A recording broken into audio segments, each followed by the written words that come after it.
ശബരിമല സ്വർണ്ണക്കടത്ത് കേസിലെ മുഖ്യപ്രതി ഉണ്ണികൃഷ്ണൻ പോറ്റി കോൺഗ്രസ് നേതാവ് സോണിയയെ കണ്ടത് പ്രസാദം നൽകാൻ വേണ്ടിയെന്ന് UDF കൺവീനർ അടൂർ പ്രകാശിന്റെ ന്യായീകരണം. പോറ്റിയുടെ കൂടെ താൻ പോയത് അയാൾ തന്റെ മണ്ഡലത്തിലെ ഒരു വോട്ടർ ആയതിനാലാണ്. അതല്ലാതെ തനിക്ക് പോറ്റിയുമായി ബന്ധമില്ലെന്നും അടൂർ പ്രകാശ് MP പാലക്കാട് പറഞ്ഞു.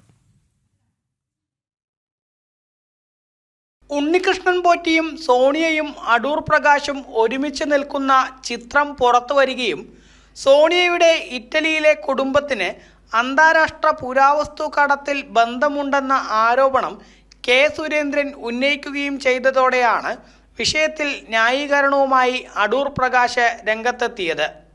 ഉണ്ണികൃഷ്ണൻ പോറ്റി സോണിയയെ കണ്ടത് പ്രസാദം നൽകാൻ വേണ്ടിയാണ്. നേരത്തെ തന്നെ അനുമതി വാങ്ങിയിരുന്നു. ഇതേക്കുറിച്ച് തനിക്ക് അറിയില്ല.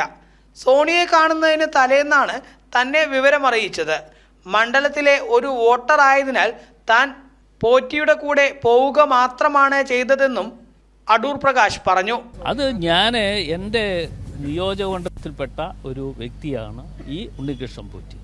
ആ ഉണ്ണികൃഷ്ണൻ പോറ്റി ആയി ബന്ധപ്പെട്ടുകൊണ്ട് ഇയാൾ കള്ളനാണെന്നോ കാട്ടുകള്ളനാണെന്നോ കൊള്ളക്കാരനാണെന്നോ അറിഞ്ഞുകൊണ്ടല്ല അയാൾ എന്നെ കാണുന്നതും പരിചയപ്പെട്ടതിന് ശേഷം അയാൾ ശബരിമലയിൽ അന്നദാനം നടത്തുന്നുണ്ട്. അതിൻ്റെ ഉദ്ഘാടനം നടത്താൻ എത്തണം എന്ന് എന്നോട് ആവശ്യപ്പെട്ടു. ഞാനവിടെ പോയി ഉദ്ഘാടനം നടത്തി ഞാൻ മടങ്ങിപ്പോന്നു. അതിനുശേഷമാണ് അവിടെ നടത്തിയ പൂജയുമായി ബന്ധപ്പെട്ടുകൊണ്ട് ഇയാൾ ഡൽഹിയിൽ വന്നിട്ട് എന്നോട് പറഞ്ഞു, സോണിയാഗാന്ധിക്ക് കൊടുക്കാനുള്ള ഞങ്ങൾ പൂജ നടത്തിയിട്ടുള്ള കാര്യങ്ങൾ സോണിയാഗാന്ധിക്ക് കൊടുക്കാൻ വേണ്ടിയാണ് ഞങ്ങൾ വന്നത് എന്ന് പറഞ്ഞ് അപ്പോൾ അവരോടൊപ്പം ഒന്ന് ചെല്ലണമെന്ന് പറഞ്ഞ് ഞാൻ പോയി. കൂടാതെ പോറ്റിയുമായി കൂടുതൽ ബന്ധം CPM MP ജോൺ ബ്രിട്ടാസിനാണെന്നും ബ്രിട്ടാസും പോറ്റിയും തമ്മിൽ നിരവധി ഫോൺ കോളുകൾ നടത്തിയിട്ടുണ്ടെന്നും അടൂർ പ്രകാശ് ആരോപിച്ചു.